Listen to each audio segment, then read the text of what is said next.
Hi everyone, I'm Majorie from the Punk Priestess. Hey, and I'm Ivy from the Ivyani Substack. And we're just two Aries here in Aries season, just going to talk about astrology, talk about the tarot cards of 2026. And if you've listened to us before over the years, well, we're back. So, Supreme Yappers of yeah, the Century. right?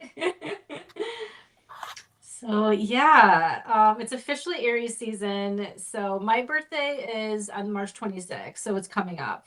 Nice, Yeah, nice. 34. Like, how did this happen?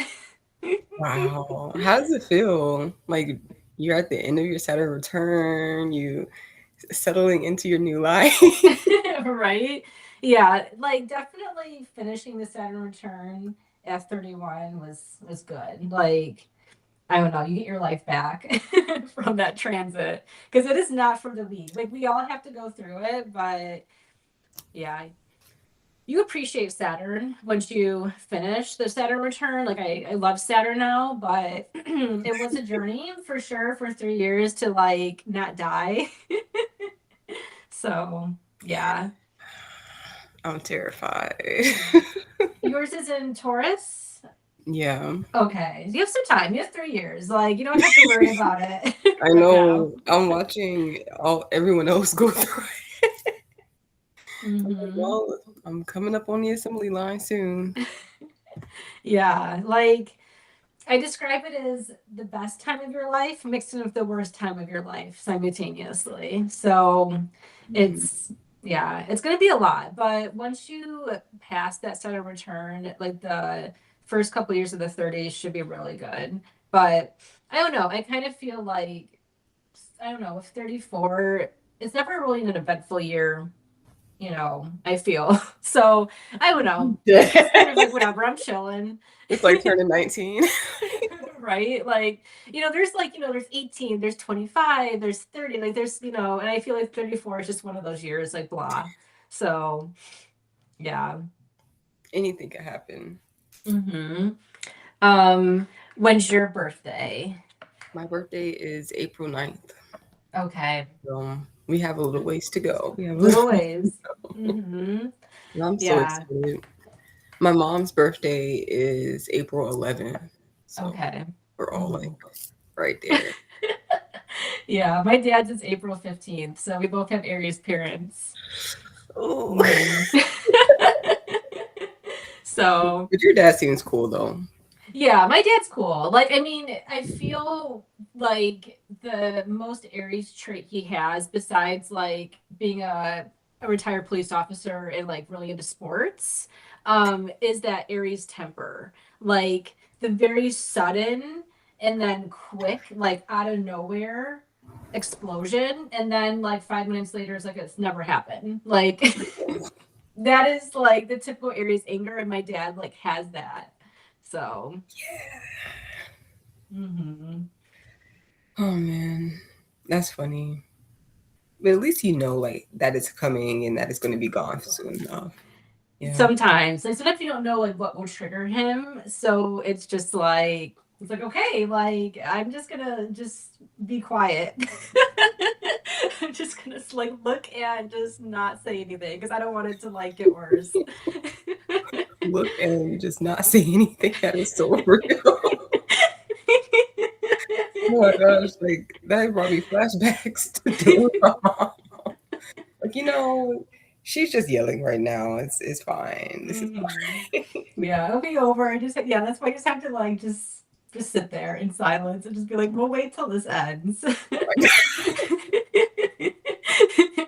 Do you find that you also have that sort of Aries temper, or does your other placements balance you out?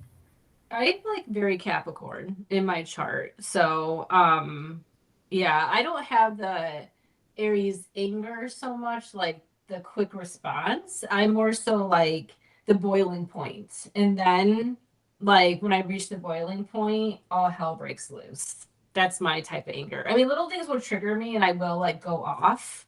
Like yesterday, my like HP printer like wasn't like connected to the Wi-Fi and I was on the phone with customer service. Like customer service always triggers me, I guess. And that's when the Aries anger can come out. And like they wanted me to pay $50 for them to help me.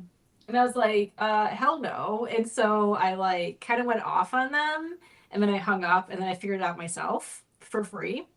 So yeah, but like there's little things like will trigger me in the moment, but most of it is like boiling point. Like it takes some things and then yeah. Yeah. But I think that Hewlett Packard, they are they are the boiling point. Because with you, I have to pay a subscription for you to even let my printer work, and then I have to pay you even more for you to fix my printer that you broke. And for ink, like you got to pay a monthly subscription for ink, which I already do, but it's just I'm like, wait, you want me to? I can just get a new printer at this point. Like Yeah, on Amazon, there was like printers for like $60. I can just get a new printer. What do you mean? right. Like with that money, what in the So, world? do you think there's a difference between the Aries born in March with the Aries born in April? Um, for a long time I did think so. But nowadays I haven't really been paying as much attention. But a lot of my Aries friends are born in March. I don't get Okay. too many April Aries, but a lot of my cousins and my little sister's boyfriend are April Aries. Okay. So Mhm. like the close, like when we're in like the middle of the Aries energy, I do think that we are a little bit more chaotic. But the Aries, Mhm. the Pisces season are more. I don't know, like it's like unpredictable, but not in an April Aries or Taurus way. It's like in a like you could be really soft, or you could be like a crazy motherfucker. No, for real. For real. Literally. Yeah. Sometimes I scare myself. I'm not gonna lie. I'm just like, oh my God, who is this other person? Yeah. Is this other person? Because it's not who you are. It's not you. It's someone out there. Hmm. Yeah, my brother-in-law, he is March Aries. So his birthday is March 28th. And he's like the most calmest, chill person like I've ever met. Like I will never forget when my sister got married. Um, my dad had like a little speech and he was like, yeah, like Nick, like you're just from another planet. And I was just like, that's kind of true because he is like so chill and I've never like seen him upset or like raise his voice, Oh, like nothing. He's like so calm. I got to look at his more of his chart, but I think he has um an Aquarius. He's either an Aquarius moon or Aquarius rising. My sister's an Aquarius moon. But yeah, he has some Aquarius in his top three. Um, yeah, that'll do it. but he might have some Taurus. I don't have any Taurus in my chart. So Yeah. With all the Taurus energy that I have, people can't tell that I'm an Aries. They're like, "Oh, you're an Aries? You're so chill." Like, you don't know me. you don't know me yet. Hmm. Man, oh man. No, I think about that with you because, like, well, my Mercury is in Aries and yours is in Taurus, It's right? in Pisces. Oh, yours is in Pisces. Okay, because like over the years of us doing like podcasts and videos together, I talk a lot faster than you, and I think it's because like of that Mercury placement. Like your like dialogue is like more chill. I was So re-listening to the podcast because I was like, what have we talked about? And what did we talk about last year? I didn't realize that last year we talked for 2 hours. yeah, yeah. And we were just like ping ponging back and forth off each other. But the one thing that I noticed was that I sometimes I speak and I'm finding my thoughts as I speak. And it's like, oh, okay, okay, okay. Like I lagged in here so bad. Yeah, it's like trudging along. So yeah, I know last year we talked about the Hermit because that was the tarot card for 2025. Mhm. Any thoughts and reflection on, I guess, the manifestation of that card last year for Actually, you? yeah, I wrote down some stuff that I noticed. All right. So listening to last year's pod, okay. So there were a couple of things that stood out. Maybe not everything is regarding. what we were actually talking about. But the first thing that I noticed was giggling about the real terrors of reality. I was like, yeah, the literacy crisis. Like, oh no. Like, I was like, no, now I'm laughing. And I'm still laughing. It's because I'm nervous, guys. It's not because I'm insensitive. Stop. Yeah. Oh man. That's why we're here, honestly, because people like don't read anymore. Or, people are reading, but it's women. Like women are the only ones who are reading right now. And the women and the gays. Like I Damn. feel I mean, like straight men, like I know some straight men, like well, my husband, I've been trying to get him to read, so he's read a couple of books this year. But my friend's boyfriend is like an avid reader. So that's good. So there's some hope for some straight men. But Some hope. but honestly, that's really what it is. Like you don't see men in Barnes and Noble unless they're working behind the register, but not even really. You know, I never really noticed that. Every time that I've gone into Barnes and Noble, if there was a guy there, they were like browsing gifts for Or someone they're with else. their girlfriend or their mom. Yeah. We're Or not like going the there gifts just for to go politics and there. stuff. There have been a few occasions. I don't really go to Barnes and Noble with men. But one time I did, and he bought a book regarding Black history. But he was an older guy, so Mhm. Okay, well that's good, yeah, like I love that. But yeah, I feel like people are reading again. Like there's a lot of like indie bookshops and things like that, but it's like who is reading? And I think like yeah, and that's just why like straight men are just so far behind with women because they're not like really improving themselves. And then now we're in this situation that we're in and we all have to suffer unfairly. Um but I think literally. intellectualism is coming back. Like I feel like people are gonna go hard, like, oh, like you're not reading one book a week, like, You know, we can't be friends. they're already starting that. Like I've seen some responses to the trends and rhetoric on TikTok because I'm not on there. Mhm. But the people were like shaming people into reading is not going to get them to read more. Mhm. But there's already that rhetoric of, oh, you're not good enough of a person if you don't pick up a book. And I don't know. I feel like with the way that things are right now, we do need to read because the most important things that we have access to are not audio or visual. So we have to be like book literate. There's something else that I had came to my mental consciousness was that like reading is one thing, but understanding what you're reading and having the ability to connect the dots and think critically about what you're reading, totally different things. And Mhm. I just like reading in like just like reading is such a small portion of it that like we can listen to the most educated podcasts, we can watch a lot of documentaries, but if we're not connecting the dots to our reality and not seeing the contradictions that we live within due to what we are consuming, we're not going to get nowhere. Mhm. But Yeah. when we talk about the age of misinformation and like how we're going into these deeper dark places to really understand what it is that we're living through, um, I'm not gonna lie. Looking back, that wasn't definitely my 2025. I was like, Yeah. yeah, no! Why did it have to be this way?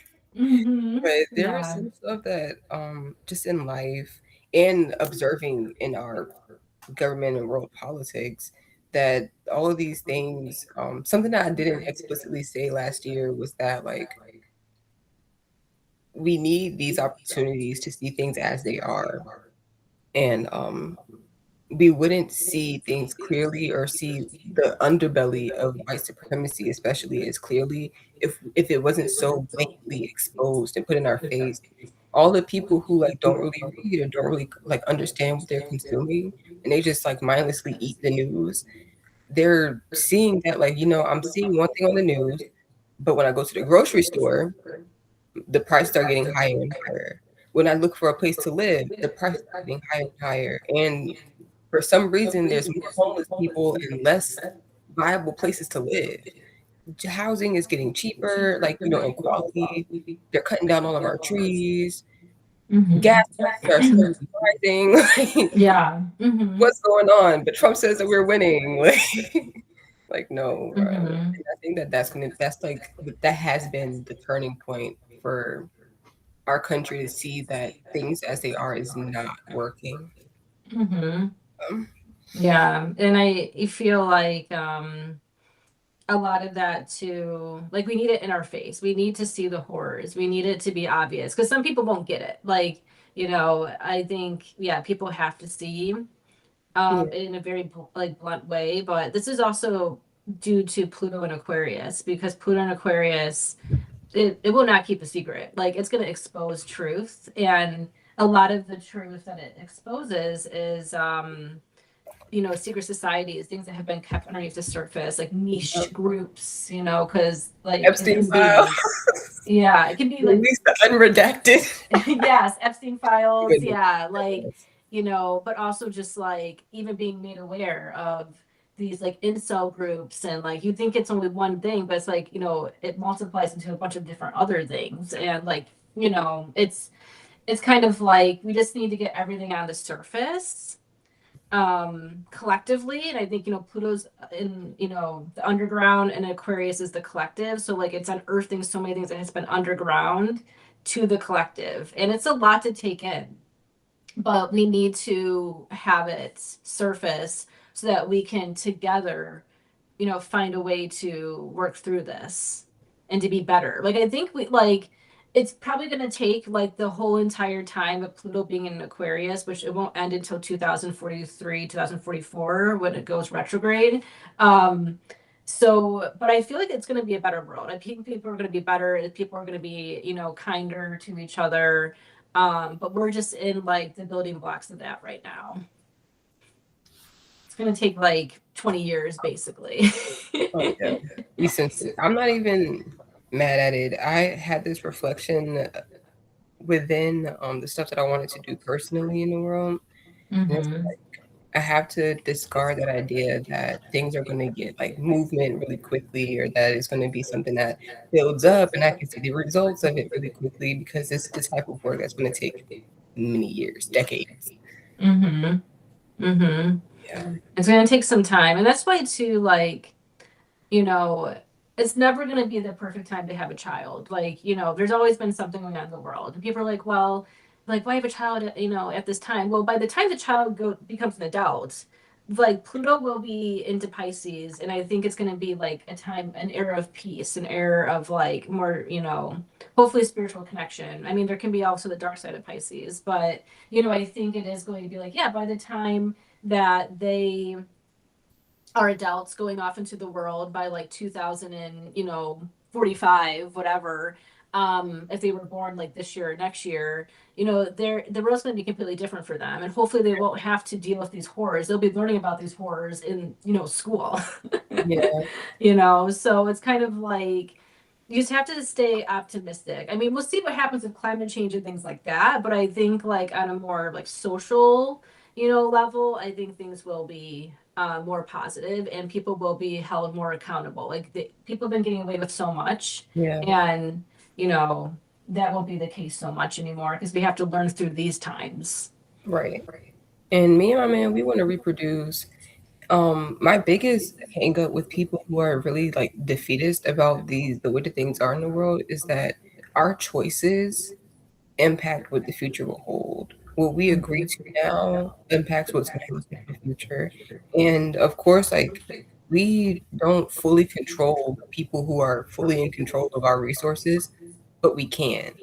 And um, with our children, we can raise them to be above this. Like we can teach them Mm-hmm. things. Like we have their education and their livelihood and everything that they grow up absorbing and seeing is literally in our hands. And I see a lot of parents who surrender all of that to the teachers, to the school system, and Mhm. I've over my at my time working at the restaurant, I met a lot of people, who were in education system, who were in, child and parental advocacy, and they were like, "You really have to be attentive and put yourself into the system, put yourself involved so that you know what your kids are getting into, so that you know what they're learning, and you have control over what the system does to benefit our community." We have to actively contribute, and I think that's something that is also involved with the Pluto and Aquarius transit and our moving into Saturn and Aries, because we can't unsee it. We simply Mhm. I was thinking a lot about the Neptune and Aries transit as well, because the last few years, we saw a lot of disillusionment. We saw a lot of people like swaying into the spiritual business, the like regrifting, but like on your soul. And then on top of that, the delusions and the lies that we're being fed about our reality. We can't continue on with that anymore. And it's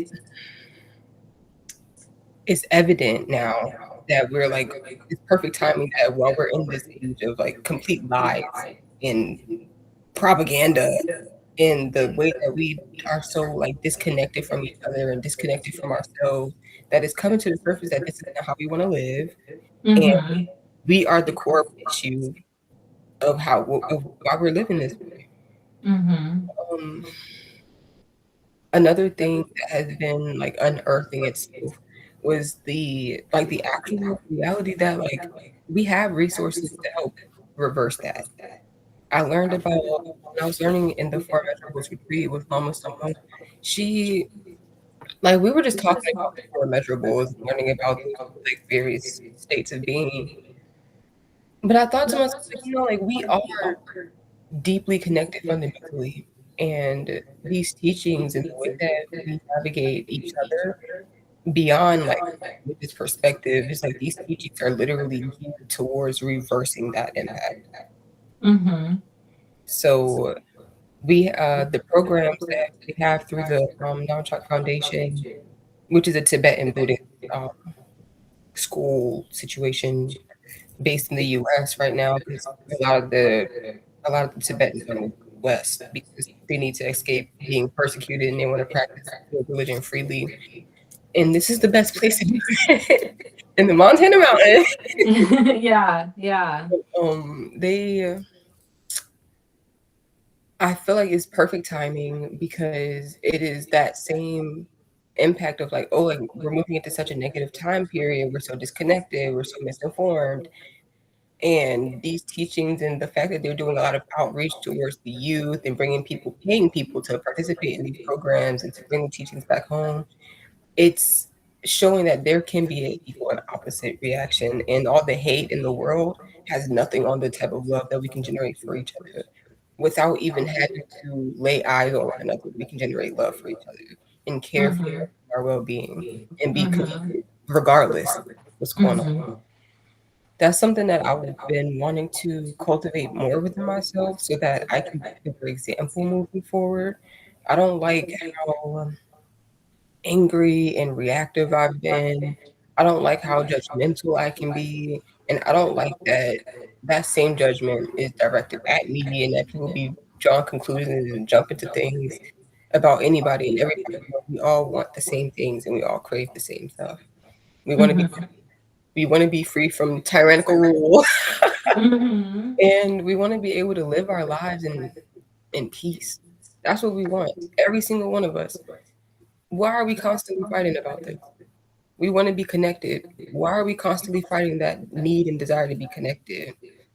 I think that, like, from my experience over these last couple of years, because I've been in my little hermitage, I I've seen it a lot that like we are really just fighting for the same stuff. But some people are just holding on to their hatred for others, and some people are ready to let Mhm. Yeah, I think it's it's a quite a yeah, it's like we do want the same things and but it is yeah, there's hatred and some of this is just like ancestral. Like I was listening to, this is like last week, I was listening to this Black woman talking about how, like, um, you have ancestral pain of slavery, like, that lives within, like, every single Black person. Yes. Um, and then someone was like, well, what about, the slave owners and their, family history? And it's like, yeah, that's still living through them too. And they either have to, see that that was their family history and do better and could get that evil out of them. And then some, they don't, and they operate on that evil. But it's like really yeah, we all want the same things. It's just like I think the biggest barrier is just white supremacy. That is really why we're in this situation right now as a country. And that's just like it's the biggest evil in this country, but that's something that we have to try to clear and figure out. And yeah, so it's yeah, because that's I just think like that's just what's holding back so many people, or holding back this country as well as other countries too. Yeah. I was So, I was talking to my fellows out there because we got into this conversation very deeply. We talked about like even why Israel is the way that it is. Like if it's supposed to be some holy land, why are they grifting and blowing people up, mm-hmm. destroying Evil. sites that can't be rebuilt? It's because like it wasn't meant for us. It was meant for them. And in order for us to well, let me backtrack. Because I was about to say, in order for us to be united, we got to realize who the us and them is. But I don't I mean, it's like, yes, that, and like, they're not more powerful than us. They're not better than us in any way. We're all the same. And they also want the same things. Like, I don't doubt Mm-hmm. that Elon Musk wants to be happy, and that's why he's doing all this stupid shit. And that Donald Trump wants to be happy, and that's why he's grifting and stealing people's money. Mm-hmm. But like at the end of the day, like we can't let people's greed and like illusion of happiness take over our lives. Mm-hmm. I know that it's hard. Like I don't know how we're gonna do that. But what I was talking about with my friends, what were we just talking about? About damn, I lost my train of thought. Was it Israel? It was before that. White supremacy. Yes, I was. Okay. I was like, dang, I lost it. But then the threat of white supremacy is like at this juncture is not just white people who live into that ideology. No. And Mm-mm. we also had to address that as a nation and as a people, period. Because um, well, I go to Ireland recently, and like a lot of Irish people don't identify with like being white. Like this, like I'm ethnic. Like this is this is ethnic whiteness. I'm not cleansed of my ethnic background, of my spiritual being. I have not given that up. But a Mm-hmm. lot of people do though.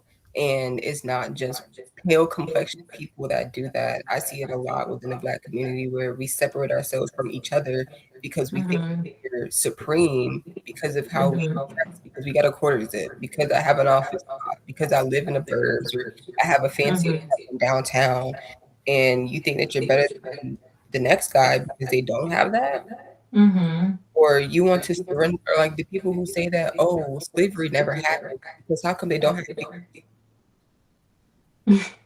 Excuse Oh me? my God. Like, I know that you're not denying America. I know. Mm-hmm. Well, yeah, and that's because people don't read, but it's like also like the camera, like the camera was not invented until like really the late like 1890s was when they had like some cameras, but it was so expensive. And also too, like they're not going to be taking pictures of slaves. And also, slave owners didn't want probably evidence of them doing what they were doing if they did have the technology. But yeah, people are Yeah, stupid. they weren't gonna see pictures of them like mauling and brutalizing people. Mm-hmm. Yeah, no, I understand. Like, yeah, the divide within the Black community, because like I see that yeah, like, you know, everything you mentioned, like, oh, I have some education, or oh, I make this type of money, like I'm better than you, even though like we're all the same. Like I see that within my own brother. He's definitely like that. He's all about the accolades, like, oh, I have a master's, I have this, I worked for here. And he actually like does not like, honestly, Black people. Like he really doesn't. That's why like we're not very, he's never gonna watch this, but that's just why like I have a hard time with him, because he's also in the same rhetoric, like, oh, you know, we don't need, like, Black people, they don't need what's it called, reparations, because you know that doesn't count for us anymore. We don't need that, and blah blah. It's like, yeah, we do need reparations. We built this fucking country without, you know, against our will. And Literally. like my dad's side of the family is lucky that we still own our land in Mississippi. So like the slave owners knew like our family was going to outlive them, because there were so many slaves, and so they gave the land to our family. And my great aunt, she still owns it. My dad owns, I think he has like 80 acres. Like everyone, like on my dad's side of the family, like, because my dad has five siblings, have like over 80 acres and stuff like that. And then she sold some of it. So there's like, I don't know, there's probably like 500 something acres of land in Mississippi that, you know, we still own, but we're never going to give that up, because that's our land. Hmm. Um, so, and then, yeah, like I guess I'll inherit that. But it's just like, I don't know, just there's some definitely Black people in the community that just think they're better. And it's You know, like, some no, just like you're still directly want to erase history altogether. And then yeah, and also like it doesn't help too that my brother is dating, he's gonna get married in a couple months. He's getting married to like a white girl, and she's out in Colorado. Um and she's like very much wants to be a trad wife. Like that's her vision for life. Like, I want 8 kids. I want to live on a compound. And she's like a huge Bible like thumper too, but she's not. She's one of those people, like you said, like not comprehending or finding the critical thinking with what they're reading. So yeah, so there's like a lot of stuff too where I'm like, yeah, like I'm glad you live out there. So like it's been like stressful, because it's just like they both are like ice supporters, and you know, dealing with that type of energy in your family. And it's like, you know, but I'm like, yeah, like you're my adopted brother, you know, we're not like blood related, but you know, just yeah, some Black people, I think especially like it's more so Black men. That's like more, it was 92% of women, like Black women, voted for Kamala. You know, it was like 86% of men, and it's the reason why there was 86% of Black men, because they want to be white. They want to like be white adjacent, or they, yeah, and it's just like that has something to do within themselves and their lack of love for themselves, to want to, you know, side with the white supremacist, to Yeah. side with the slave owner, you know. Yeah. A lot And of people, they just think that if they pull themselves up by their bootstrap up to their dick line, then they're gonna, be white. it's like, no, like no, you They're can gonna do whatever you money. can be exactly like a white person, but you'll never be white, and you will still be find discrimination and stuff like that, you Yeah. know.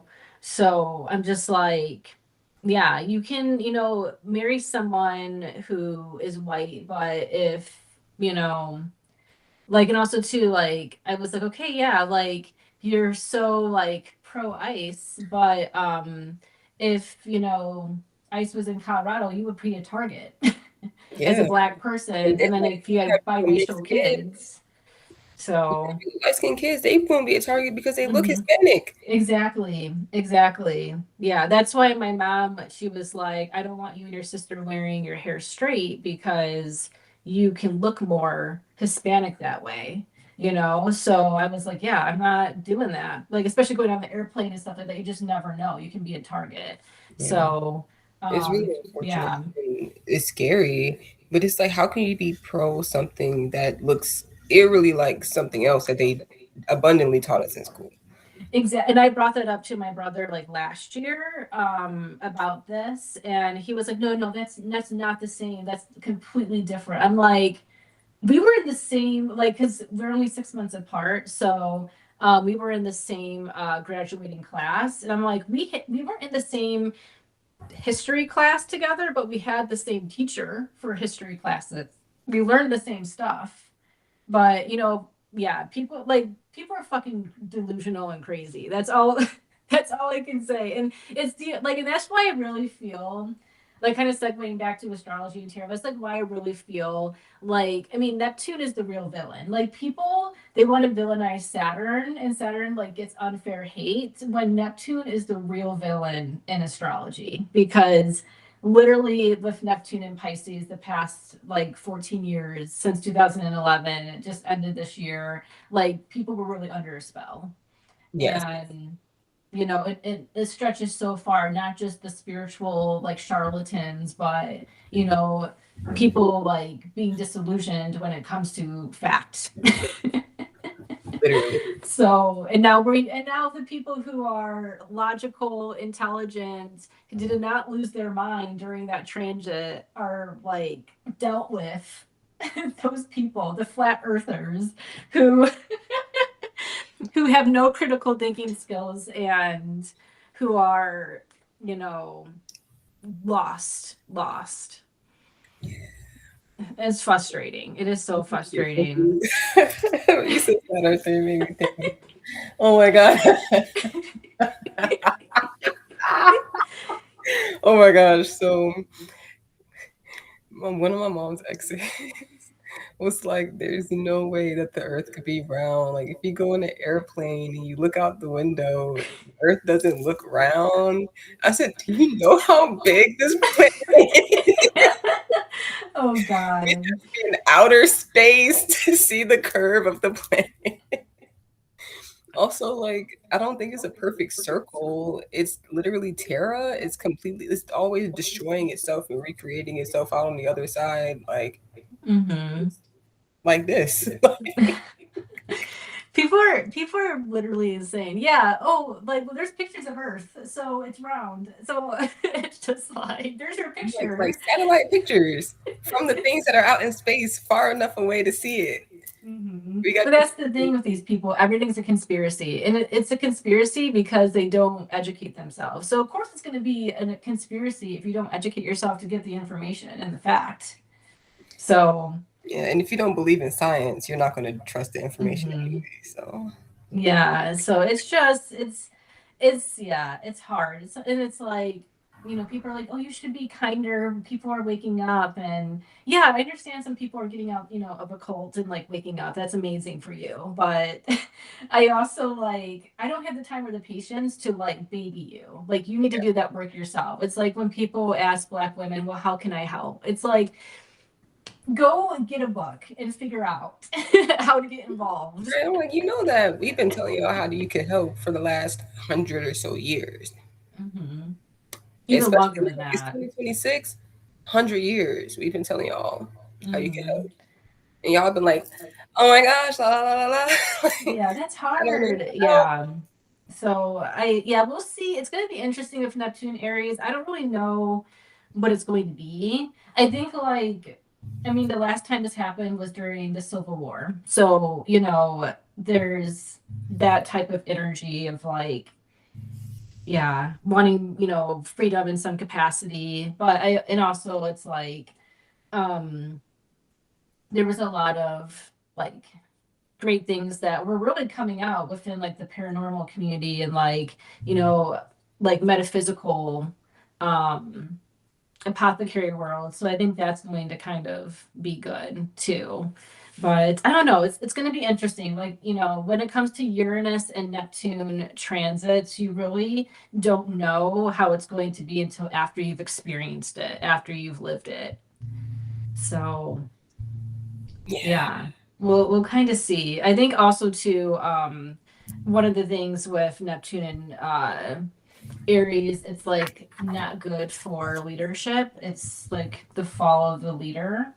So I Mm, feel like it's gonna take some time to get and this is not just happening in this country, it's global, you Yeah. know, having a good leader, um, or what that would be like.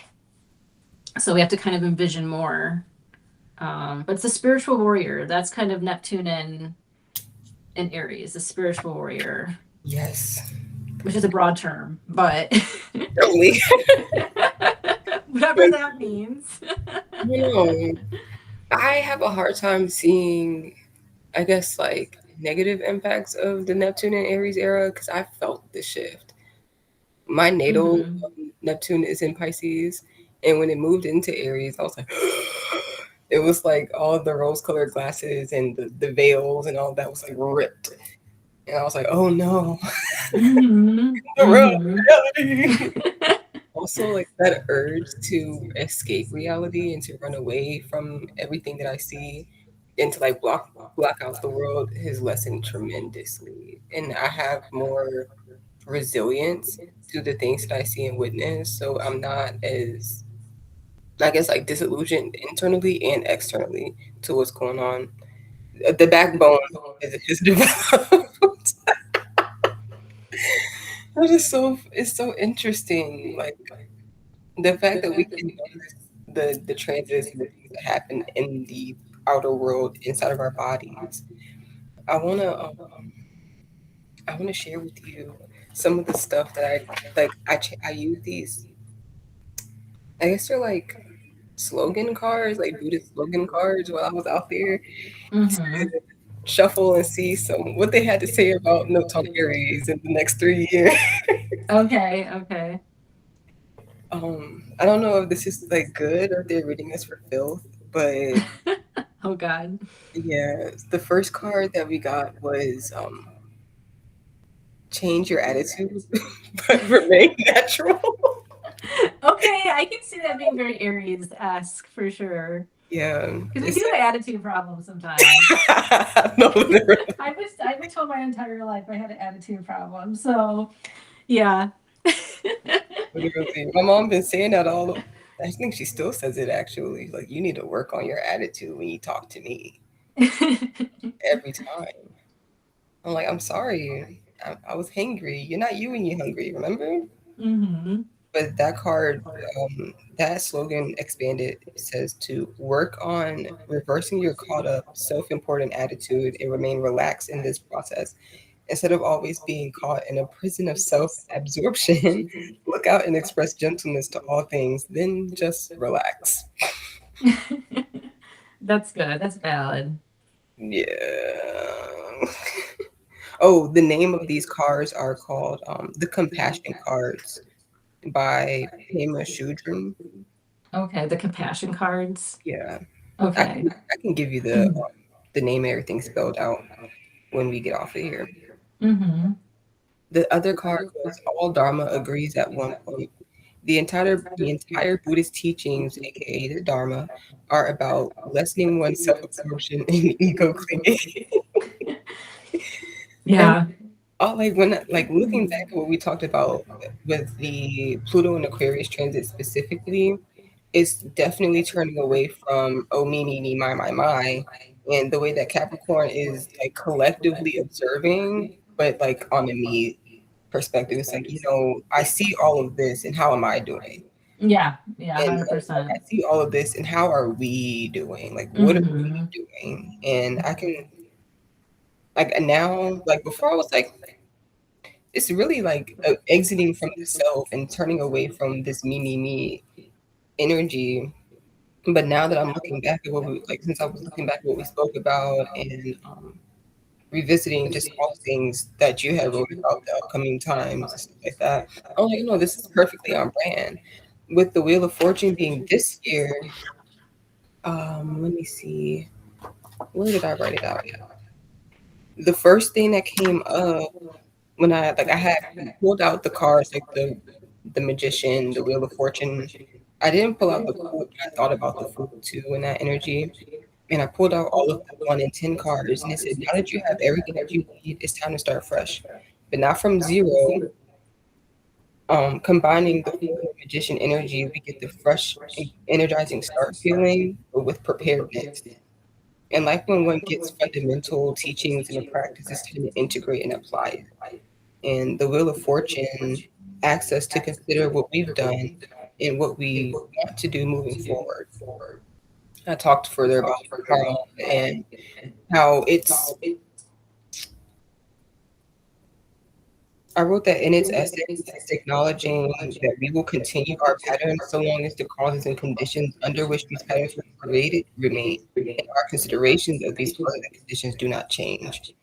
So with this whole like supremacist mindset, because like we do see this globally where people do think that they're better than others based on whatever criteria.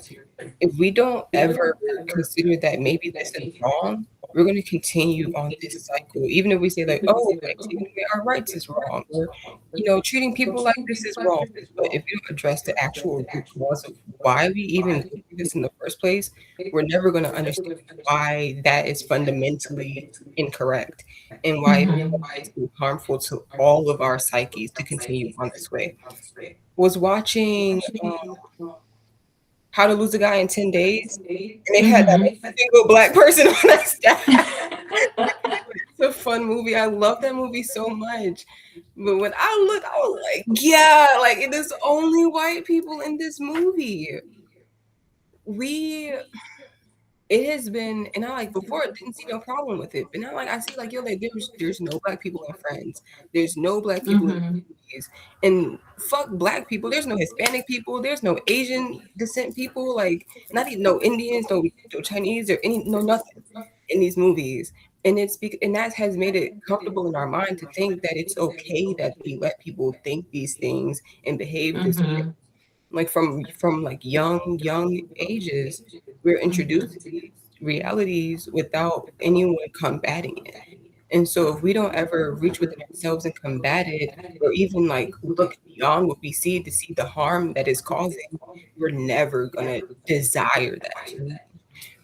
And this year I see that aspect of our lives being addressed constantly. Whenever the Wheel of Fortune was brought up in a reading before, it always seemed like people say, "Oh, like death and rebirth, you have this opportunity to start again, good karma, da da da da," without really understanding what karma is. Yeah, Okay, yeah. so you like if you don't take action towards things that are productive in a good way, you're not gonna reap those actions benefit. You're gonna continue to do the same thing if you don't change. And I went on to talk about like within my reflection of this year was that like we have to take stock of these things without judgment in order to actually see what we're doing. We have to be self-aware. And I think this year it's like turning the mirror from like, oh my gosh, the atrocities of the world to like, oh my gosh, how am I contributing to these atrocities? And what can I do like sustainably that can help me incrementally change my progress and my perception. I don't know. Yeah. No, that's good. Yeah. And I think that like last year was really the year where people really started addressing that by like boycotting Target and, on a mass scale. People are still, it was really the black community, but a lot of white people, of course, were, allies in that and still. Mm. Um, and like like I won't be friends with a white person unless they are liberal and they, have taken time to like understand, what black people have gone through and are, like all my white friends. Like I'll be cordial to you if but I'm not gonna like kiki with you Yeah, you're not. if you're not like on the same like political level as well as like just understanding and conscious of things.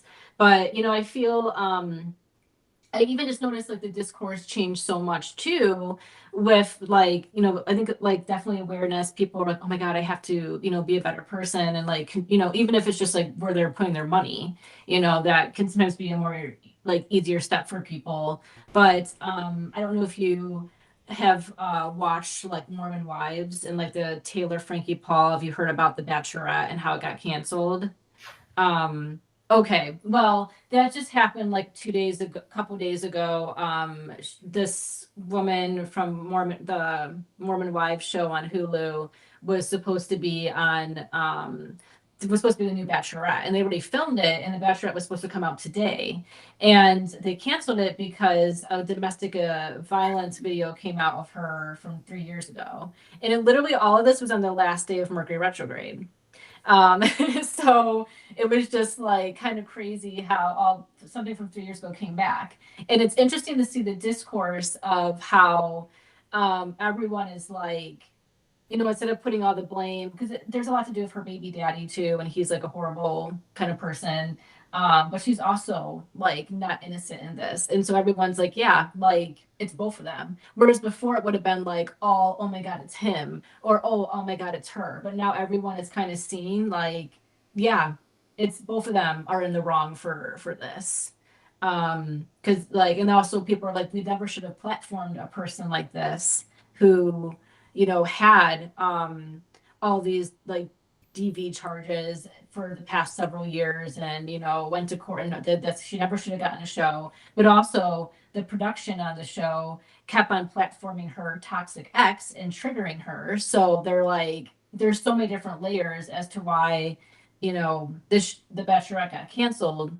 So people are like holding people accountable. I mean, we need to hold more men accountable for sure, but I think it's interesting seeing everyone's discourse of like, we're not siding with anyone because people are both messy. Whereas before, like especially the Me Too movement, yes, that was a great movement for sure, but a lot of it came out that was lies or people just taking women's side. Just yes, we should believe all women, but sometimes should we believe all women? So I think that's also the general Aquarius thing of like we have to look at everything as a whole. We have to look at everything as society and not just pigeonhole who we want to put blame on or who we want to be the hero. And that's like been a really interesting shift to see because I'm like, if this had happened, 5 years ago, they probably would have still had her be the Bachelorette, or they would have like completely made her the villain and made him the hero, or vice versa. And now it's like everyone is equal in their own fault. So, so there's some growth. There's some growth happening collectively. Um, but yeah, and I think just women especially are just noticing more of like how men just not only get away with things, of course, but how they have to always be the center of everything. Because even the show that was just about, it's called Mormon Wives.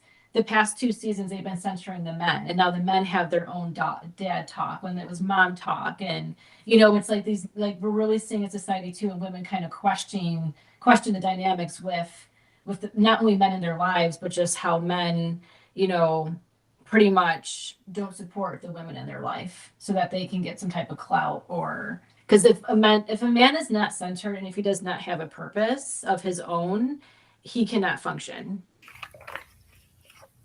And that is what we're kind of like, that's another dialogue that we're seeing, and I think that's also part of the Aquarius energy of like, we need to talk about these things collectively and be made aware of like the gender roles and the norms. And even in How to Lose a Guy in 10 Days, like that whole movie is, I mean, yeah, it's a good movie. It's a classic, but it's always just like, yeah, the girl works at the magazine and, trying to like trick these men. And then, it's just like this weird, like old fashioned dynamic where that wouldn't be like a lot of these movies that were made even 10 years ago wouldn't even be able to be made today. Even like we were watching randomly, uh oh my god, Crazy Stupid Love. It's, I don't know if you've ever seen it. You don't need to. I've heard of it, but I It came didn't. out in 2009. It's Yeah, not I good. don't think. Oh, you said it's not good. No, it's with Emma Stone. Like the cast is stacked. It's like with Emma Stone, Steve Carell. um oh Oh, my I know god. that movie.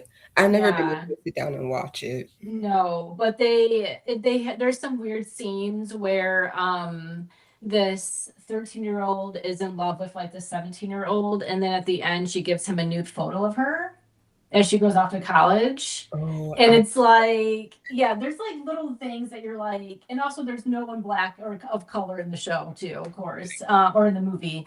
But it's just like, even from 2009, like you can't, like you wouldn't be able to do that today.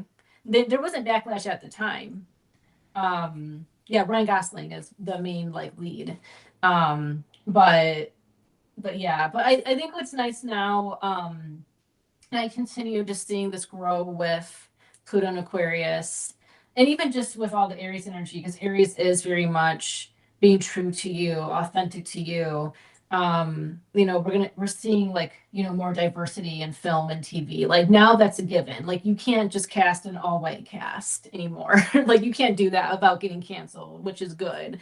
But even just people who are really getting platformed are uniquely themselves. Like the figure skater that won gold, I forgot her name, Alyssa, who has like, the little like ring in her lip, and she like has the different tie-dyed hair, and kind of like emo punk rocky in a way, her style. And she's like the cover star of Teen Vogue right now, Period. and she's also Asian. So, it's like that to me is not only Pluto and Aquarius energy of who we should be platforming for a good role model collectively, but also she's uniquely herself. And she's like, she started skating and then she quit for like a year or two because she's like, I won't skate unless I do it on my own terms. And I dress how I want to dress. I wear my hair how I want to wear it. I have my rings, and she's a gold medalist now. Period. So that's what I think a positive of where we're moving. Yeah. And that's how the wheel is turning. Like we got to get out of our cycles. I've been pulling the wheel of fortune a lot. Every year, like the car's dynamic kind of changes, but I've been pulling it a lot for clients who have honestly been getting out of marriages, who've been going through divorce. And it's good because I think like, wow, you finally like got out of this toxic relationship with this husband who was an alcoholic, or this husband who, like yesterday, literally I pulled it twice for a client who just left a marriage of 20 something years. Her husband's alcoholic. And then another woman, her marriage was 12 years, and her husband was like cheating on her. And, but it's like you got out of a cycle. It's yes, you got out of their cycle that was toxic, but you got out of a cycle of like this mental emotional cycle Yeah. of being with someone who is harmful.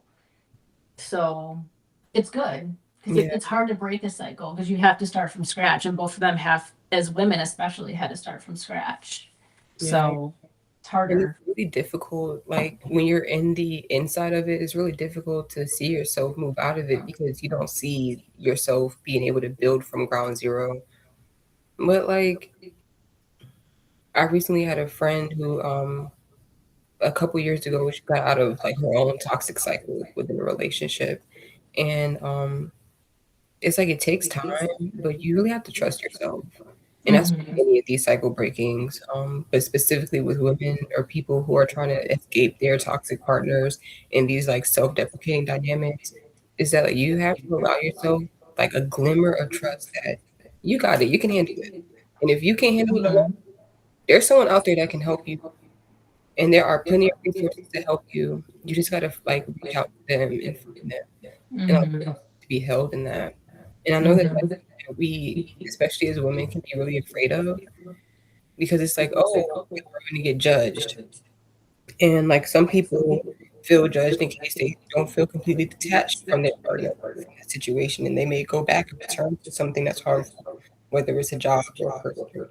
Mm-hmm. But like what I've learned from like especially returning to a toxic situation is that we can't unsee it, you know, Mm-hmm. seeing and what we've gone through. Like you can say that, oh yeah, I'm willing to accept this for now, but would you accept it for your descendants? Would you accept it for your best friend? And you have to be your own best friend in that moment. Like when you see that it's continuing or you see that it's happening again, you gotta be that person. You know what, girl? I can't let you. Like I can't let you do this. Mm-hmm. Or better than this. We can rebuild. We can have better relationships. We can have better friendships. We can have better life, better work dynamic. Mm-hmm. Girl, Yeah. And you asked it's me also about this, like, like, yeah, also too, like the Wheel of Fortune, there's like this connection to fate. And that's like a big question, especially it's like, do I decide my own fate, or is my fate like predetermined? And it's a mix of both. You know, Yeah. we don't choose like who, what family we're born into, what we look like, or things like that. But then we can take fate into our own hands and make a better life for ourselves if need be, or get plastic surgery and, and get it, like if we don't like our nose, But it's a mix, and I think that's like with the Wheel of Fortune too, is like trying to be mindful of fate, like what you can control and what you can, and like if you can control parts of your fate, what is that going to look like? And I sometimes like that's another reason why I feel like I like when the Wheel of Fortune is reversed more than upright. If you are reading reversals for tarot, it's because when it's reversed, you have an opportunity to get off of a journey. You have the opportunity to create your own fate and to take a chance on yourself and to try something new. But when you're on top of the wheel, you're stuck. Like it's you kind of think of it as like a child and you don't really get down from that wheel until you're 18 and you can liberate yourself as an adult. But until then you kind of got to stay within that the fate that is written for you. I mean, you can make choices within that, dynamic. But yeah, and I think about these clients of mine, how they took fate into their own hands by releasing themselves from this cycle that they were stuck in. And sometimes it's, yeah, like you see what change needs to come, but it's hard because you feel like you don't have the support or the resources. And, you know, that's just, there's work involved with the Yeah. Wheel of Fortune. The wheel is just not going to turn on its own. Some Right. people are lucky. The Wheel of Fortune does have some luck. Sometimes things work out, without much effort, but that doesn't always happen. Yeah. A lot of times, I think that when we get the Wheel of Fortune, we're wishing that it's the Tower. Yeah. I don't have anything else to add about that. I don't know, like the tower doesn't scare me. Like so many people are like, oh my God, the tower. But you just have to make peace of it because the tower is changed. The tower is a Mars card. The Wheel Yeah. of Fortune is Jupiter. And Jupiter gets too much hype in astrology. Like yes, it's like a more, kinder, happier planet, but also it's like can be very excessive and you overdo it, you overindulge. And, that's another reason why we're in this, place too, is because, we have like a lot of greed. Like being greedy is a disease, but it's very Jupiter oriented too. Yeah. So it's just like more is more is more. And, you know, yeah, eventually something's going to come crashing down. Either, that could be fate too. It's like, fate took the wheel and it was like, yeah, like you're going to be in rehab. Like you just did all this stuff, you're going to be here or you're going to, gamble all your money away. You're going to be broke. Like, so we have to have some type of will with the Wheel of Fortune. Yeah. A sense of self awareness. Um, on the thread of greed, I have the current displeasure of working for Rainbow. And for those of you who don't know what that is a chain retail store that Hmm. sells women and children's clothing. And it's the pinnacle of fast fashion. Think Shein, but in a store that's older than Shein. Yes. Yeah. And When I worked in fashion in New York, we uh we had some contracts with Rainbow and they would just take like yes, like stock like clothing and resell it. yes, So yes. And in my store, well, across Rainbow stores, we get shipment of these new terrible clothes. This plastic mhm. clothes Mhm. every day. Like Monday through Friday, it's just boxes upon boxes of whether it's shoes, it's clothes, it's this, it's that, jewelry. But like some days we get like 40 boxes of shipment.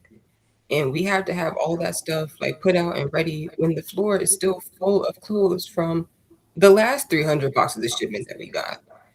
And like all I see is not only like the greed, but then when people come in, like yes, the clothes is cheap. Like it's not worth it. It's not worth it. We got these shiny rhinestone clothes, and as I'm unbagging them, I'm like, yo, what? Like you can't even throw this in a washing machine. This is useless. It's like trash clothes, and all it reminds me of is back in I don't know which early 1900s era it is, but when they had those plastic sequin dresses that would dissolve whenever they touched water, so like they would buy the dresses, put them Mhm. on, and then have to throw them away the next day. It wasn't fine, but like if you sweat a little bit, it starts to stick to you and dissolve, and you had to trash it because the sequins like were this water soluble. And it just made me think about like how that formula has never changed. And we get all these clothes and stuff in there from the store, and all of it's going to end up in a landfill. I was watching the Brandy Melville documentary Mhm. I today. watched that. Mhm. Yeah, it just came on the TV. I turned on the TV and it was on. And I love a documentary, so I'm not gonna turn it off. It was Same. interesting. I was watching that shit and it made my blood boil.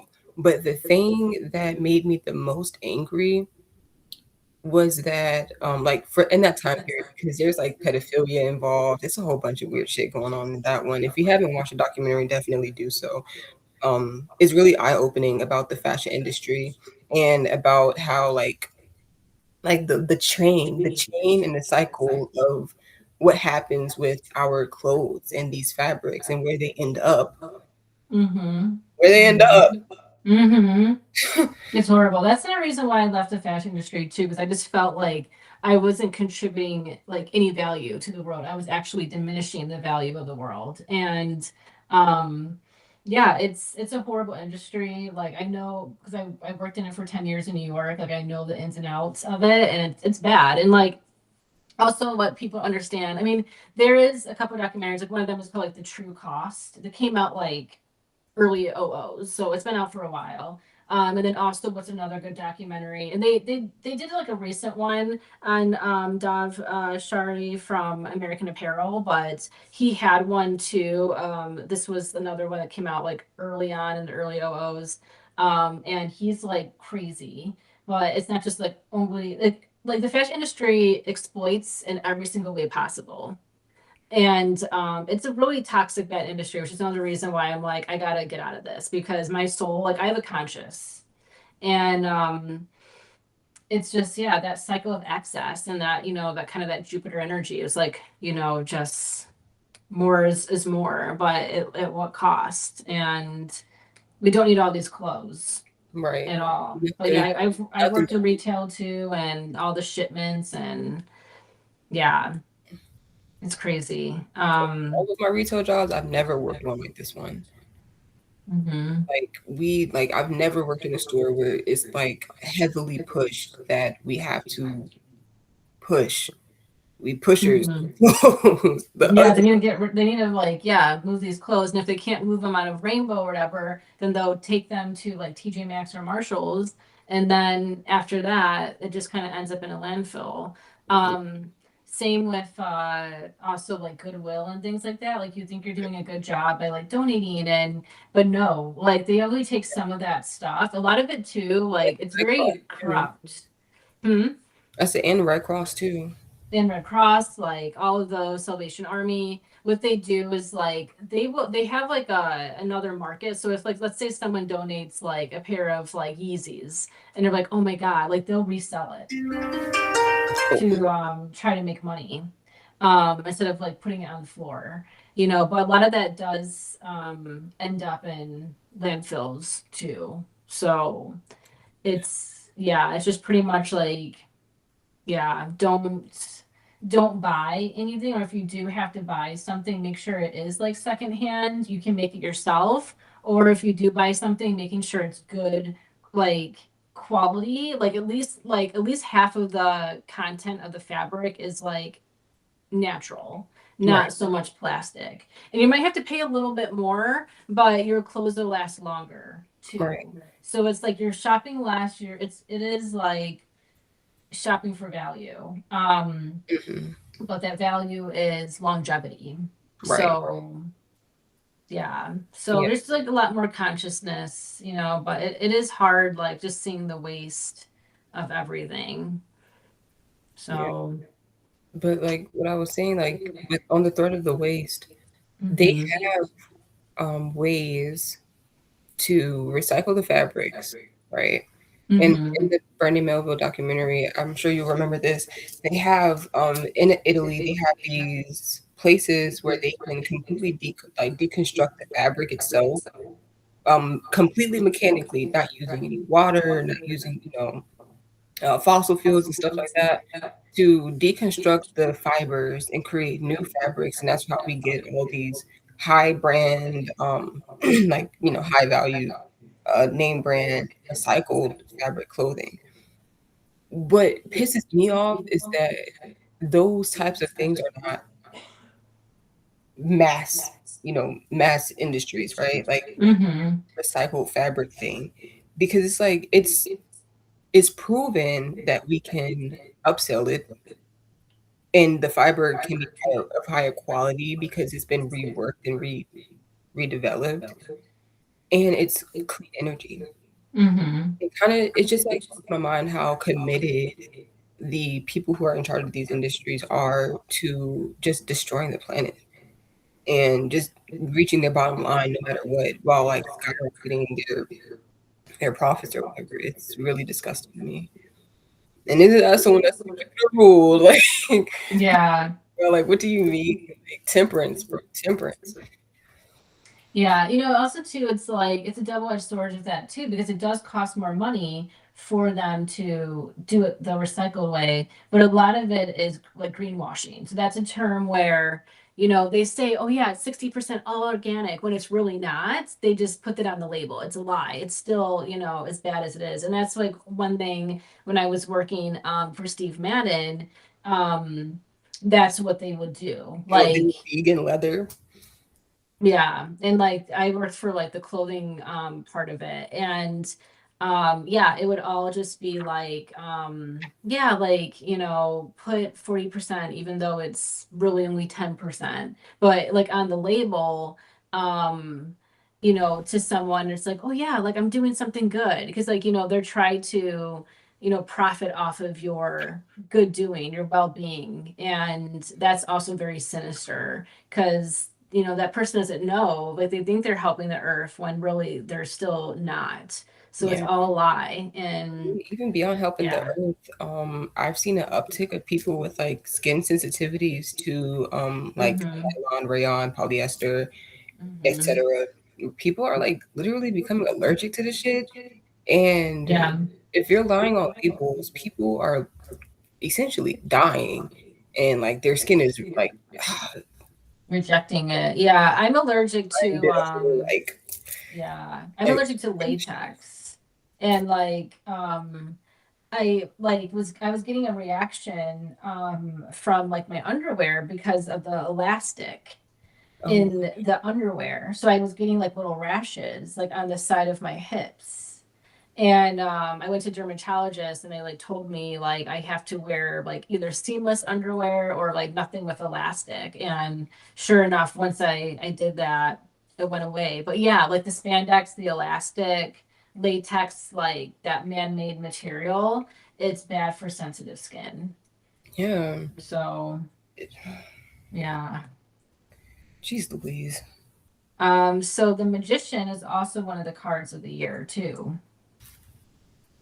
Which I like the magician. I don't know. I feel like the magician is more of a clear card than the Wheel of Fortune. I Me and the magician have a iffy relationship. And it's mostly because I have a sort of dissonance with understanding how to use the tools that I was given and Okay. when to apply the lessons or the dharma of of like just like of life and things like that. So whenever the magician comes up for me, it's like, oh, like you have everything that you need to make these things happen. And I'm like, do I? Hmm. Because I don't feel prepared. I don't see the preparedness in me. And whenever I go to do stuff, even though like I was told that I'm prepared enough, it's like maybe not for the thing that I'm leaping towards, maybe for something adjacent. And because we were operating in a Neptunian universe, I was just so confused every time the magician came up. And to to this point. That's why I didn't really get too deep into the magician. So please, I'm all ears to your wisdom. Okay. I mean, yeah, the magician, it is, taking action on your ideas. And I think, we have the fool, and it's kind of like the magician is coming off of like that chaotic free fall from the fool. And it's like, okay, I got to figure things out. Like, I just landed, on the earth. What do I do? And I don't know. I think it's a very creative card. I think it's a card that, yeah, it could be critical thinking, using your intellect. Like it's very mental of a card because its ruling planet is Mercury. So I think I don't know. I like when it shows up. When it shows up, I'm like, okay, like this is a positive like movement. It's a good sign. It's a good direction. Like, and on the table, if you have like the Rider Waite Smith, deck with the traditional magician card, on the altar of the table in front of the magician is the four suits of the minor arcana. So the cups, pentacles, swords, and wands. And so it's nice to kind of be presented with like, okay, these are the options, these are the tools that I can utilize to bring myself further on this journey. So yeah, I like the magician a lot. There's a lot of like great symbolism, also like how it's holding like as above, so below. Like I don't know, it's hard to see with the video, but it's like his arms are like stretched out with a wand in his hand and an infinity symbol above his head. Like what goes around comes around, as above, so below. So there's kind of like this karmic balance. And I think that's also a good like omen of, yes, you can use these tools to your disposal, but equal but opposite reaction. So, make sure you choose wisely, but you do well with what you are given or what you're utilizing into the world for creation. Um, we also have like the lilies in the card, which are also in the temperance card too. So there is kind of this dynamic between the magician and the temperance, and this kind of spiritual connection, this peace, this tranquility. And Um, that sense of like balance within your actions. And also just like you're not alone in this uncertain place. Like anytime there's like white animals or like there's white in tarot, it is kind of this more like white colors in tarot. There is kind of this more like divinity, spiritual crown chakra type of space to kind of let you know like you're guided, you're protected by forces that you can't see. Hmm. So I don't know. That's kind of my interpretation of the magician. And yeah, it's one of the cards of the year, and I think it's good to kind of let us know, okay, like 2026 is going to be different. How are we going to do? What are we going to do different with the tools at our disposal, or what we already have? Yeah. Oh wow. I hope that helps you maybe have a better connection to that card. It actually did. I was thinking to like while you were speaking and explaining it, I thought about the conversations that I had with my friend on our last night of retreat, and we were talking about the my memory is so bad, but essentially our conversation surrounded like our work and our sense of purpose and what just like spitballing back and forth and giving each other like our own thoughts and advice about like our mindset when we address what we want to do. And Mhm.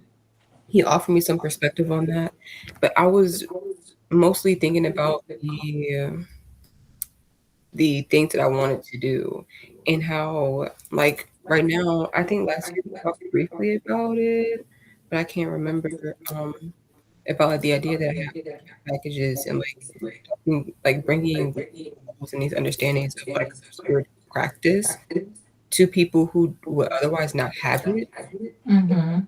Um, like I want to do that. I had to like really break down and understand like what ways would be sustainable for me to be able to do that and actually be like cultivate a space where I have a community of people who have like intentions and who are just trying to like get the next box of goodies to fill their already full arsenal of stuff and who Mhm. actually care about furthering their spiritual path and not just because it's a trend. And I've been getting like the go-to, like, you can do this for the last few years. I haven't felt ready to do it until this year. And I think it's because like there's that bridge of yes, people still crave spiritual truths and they still have that draw, but it's not trendy. And the way that we are like being more realistic and grounded, it's not trendy anymore to be like, oh yeah, the zodiac and the this and the that. Like, oh, this is so stupid and so dumb, which neither here nor there. Mhm. Like that, like trendy pop astrology stuff is kind of stupid to me sometimes. And Yeah, no, I don't like it. It's so well, this is unserious. right, like it's not rooted in anything. No, It's anyone also can say anything about any sign. right. It's like super self-centered and focused on like your sun sign or your popular moon sign, but it's not actually getting into the root of the fact that we all embody these energies in a profound way according to what's in our chart. But whatever, I digress. The Mhm. the thing about the magician card is that like now that I'm thinking about it was the reality that like it's about what we do and where our head is at while we're doing it. Mhm. And I like that. yeah. And I looked at my notes like, dang, like I kind of did talk about that a little bit. Right? Yeah. Yeah. I also thought about the minor arcana because, like you said, the magician has all of the tools. Like you have the cups, you have your emotions that you could pull from, your words and your cunning that you could pull from, your physical assets and your internal passion, your drive to do things to pull from. And I wrote like before me, I'm asking myself, wait, I have all these cards before me, the ones and tens, and I'm asking myself these questions. With this quick wit and sharp tongue, will I continue to use my words to diminish? With this passion, creativity, and willpower, will I continue to heavily burden myself, making it difficult to complete tasks and even more free and move freely in this life? With this open heart, will I allow all beings to feel the warmth of this, or will I contain it for when I'm safe? Will I keep it only for those I like and find acceptable? How will I invest my practical efforts? Will my money be invested wisely? Am I working hard towards my goal? And is this goal attainable or is it a moving target? Do I treat myself and others with respect? Are my actions aligned with my values? Um,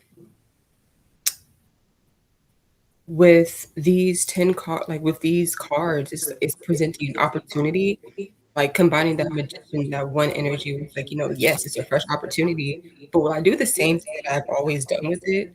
Whether it's, Mhm. like some people are really good at investing their tools into what they really want to do. And people like me are kind of iffy about it. And I may have good intention going in, but it may not complete in that intention cycle by the end of it.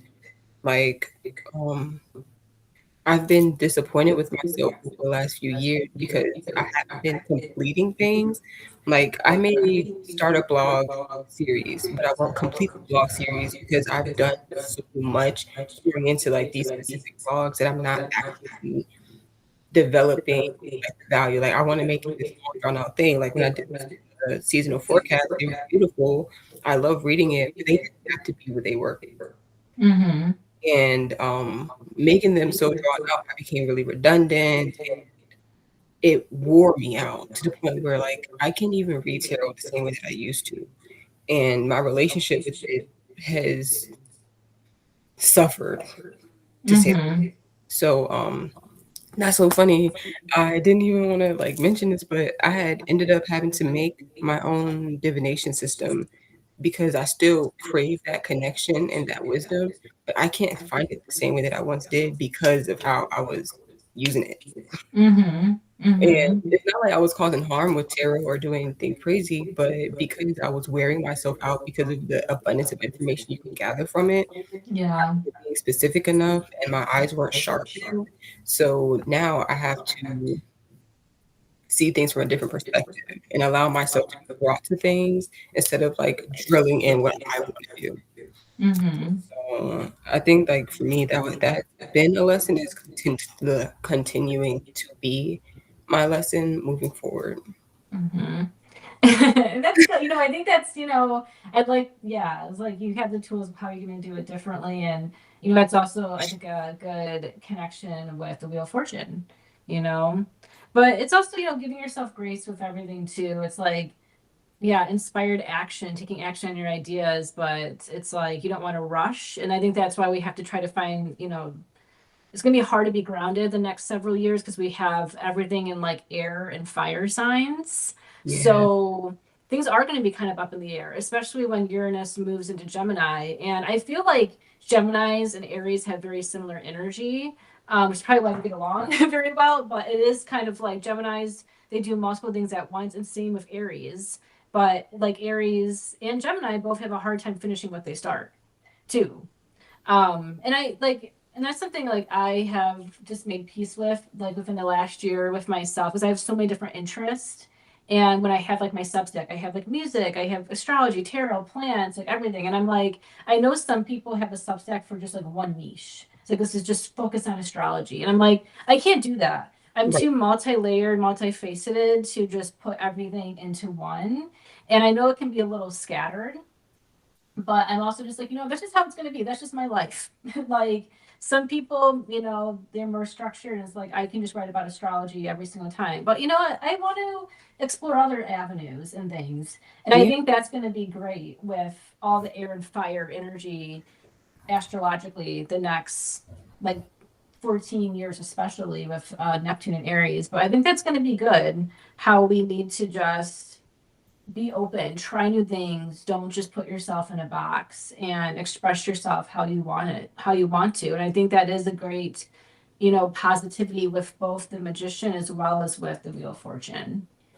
So, Mm, we have like Mercury and Jupiter. Jupiter's, the planet for the Wheel of Fortune, and then we have the Mercury at the Mercury for the magician, but also Mercury's planets are Virgo and in Gemini. Gemini, and then we have Jupiter is Sagittarius, as well as its traditional ruler of Pisces, and those are all mutable signs. So we need to be mutable. We need to just Lean take it into as it comes, be open the next year, especially with this tarot energy, but just astrologically, these cycles are going to be for a while. yeah. So, That gives me but yeah. it gives me but hope. but yeah, I don't know, is there anything you want to add to this, I guess? Um, well, I know that like started out talking about this energy like, oh, absolve the self-centeredness, but I have no other perspective to go from. Yeah, I think we covered quite a bit, and I think this Aries season is going to be really intense because, yes, we've had Neptune, we had Saturn in Aries since February, but it's not going to really feel it. Like, we won't really feel until Aries season begins. Yeah, And that's why I'm like, just wait until I really feel like April is going to be really chaotic. I think April's going to be a really crazy month. Because it really is the month that is ruled by Aries. Pisces kind of has March, but I don't know. I'm like, things are going to pick up by Aries season with these planets. That's when we can really feel the essence of Neptune and Aries, Saturn and Aries, and Chiron's in Aries still too. So we yeah. have a lot of, then yeah, Venus, Mercury, the Sun. Like, there's going to be so much Aries energy. It's going to be crazy, but I don't know. Maybe it's time to burn it all down and start fresh. I'm down. Let's Shit, me too. let's redo this. Yeah, no, literally, I'm all for it. Actually, can we like co-create? That's so interesting because there is a like our next like election or opportunity to vote in Virginia. We have the opportunity to go against gerrymandering, and Okay, good. you're voting to be able to keep the districts and deciding like how things are drawn out in our map, have it Mm-hmm. for the people who actually live here. Mm-hmm. And it's really that's just I don't know. It's just one of the many things that I've noticed about this energy coming forward. Like Virginians are like, listen, you're not going to take advantage of us and our Mm-hmm. differences to split us up. We are trying to embrace everything and have our people come together regardless of that. And you have a female governor now Yes, we do. too. Yes. So I know, yeah. So yeah, like I kind of feel like, and that's another thing too. Like I was telling people for like years, I'm like, once all this astrology goes into Aries, like, good luck trying to tell people what to do. That's Yeah. why, like, all these people are like, oh, you got to be doing this and that. It's like, no, sorry. Like, Aries don't listen to that. They're going to rebel. They're going to be bossy, Yeah. and it's going to be a fight, Yeah. For better or for So worse. they can try to politicize like certain things, but people aren't going to take it. um and that's kind of going back to the Civil War energy. It's like, like, people weren't going to be slaves anymore. So it's like, Right. fighting against it. And other, it wasn't just slavery, it was so many other components Right. with the Civil War and They just that evolved time. the country, even though it wasn't into anything better. Like, it's like we It's got to change at some point. yeah, it's like people like want their freedom to express themselves, and like, at the end of the day, things will always progress. You can't go back to the way things once were. Like, that time is over, and like, we always just have to move on. Like, progression will happen no matter what. So, but yeah, I think that kind of stuff. That's kind of our little spiel on, it's the astrology energy of the year. Aries season from two Aries. Yeah, it was so fun, doing this again with you, Ivy. So maybe in a couple months we'll like do something else. well, Oh yeah, that would be super fun. well, we'll have another little combo about things. Yeah. Um, I love but that every yeah. year we talk about like the year to come and we get into like the details of our general understanding of what's going to happen, and then we can like come back and rehash it out. Like, y'all, this is our fourth year. Is it our fourth? It I think might be our fourth year. I think it's our fourth since year on the podcast, but our fifth Mhm. year of like going live and And doing little talks like this. Yeah. I can't believe it's been, yeah. So I was like, it's been like over a year since our last one, and we have to have more frequency for sure. So, but yeah, I'm gonna, yeah, it was great. It was great. I guess. yeah, Thank you, thank you so much for everyone. inviting me again. It's always really nice talking with you and sharing and hearing your thoughts. Like, you are so wise and you know so much. Like, I feel the your same way brain about you. holds so much information. I deeply admire you. I admire you too. Oh So, God. bye. I'm Yeah. gonna not record this anymore. Okay, let's see. um, hold on 1 second. Okay. Wait,